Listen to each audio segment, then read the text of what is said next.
Deuteronomy 19. Cities to go to for safety. The Lord your God will destroy the nations whose land he is giving you. You will drive them out, and you will settle down in their towns as houses. When you do, set apart for yourselves 3 cities in the land. It's the land the Lord your God is giving you to take as your own. Build roads to those cities and separate the land into 3 parts. Then anyone who kills another person can run to one of those cities for safety. They are in the land the Lord your God is giving you as your own. Here is the rule about a person who kills someone.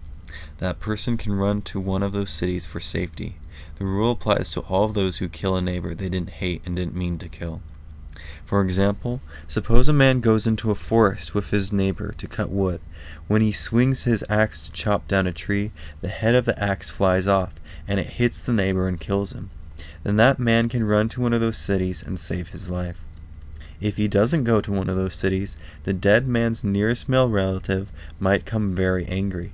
He might chase the man. If the city is too far away, he might catch him and kill him. But he isn't worthy of death, because he didn't hate his neighbor. That's why I command you to set apart for yourselves 3 cities. The Lord your God will increase the size of your territory. He took an oath and promised your fathers he would do it. He will give you the whole land he promised them. But he'll do it only if you are careful to obey all the laws I'm commanding you today. I'm commanding you to love the Lord your God. I want you to live always as he wants you to live. When he gives you additional land, you must set apart 3 more cities. Do it so the blood of those who aren't guilty of murder won't be spilled in your land. It's the land the Lord your God is giving you as your own. But suppose a man hates his neighbor, so he hides and waits for him. Then he attacks him and kills him, and he runs to one of those cities for safety. If he does, the elders of his own town must send for him. He must be brought back from the city and handed over to the dead man's nearest male relative. The relative will kill him.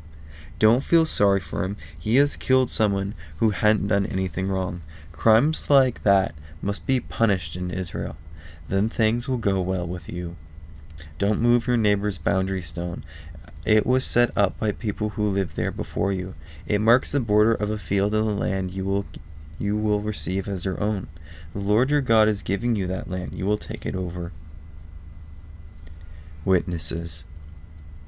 Suppose someone is charged with committing a crime of any kind.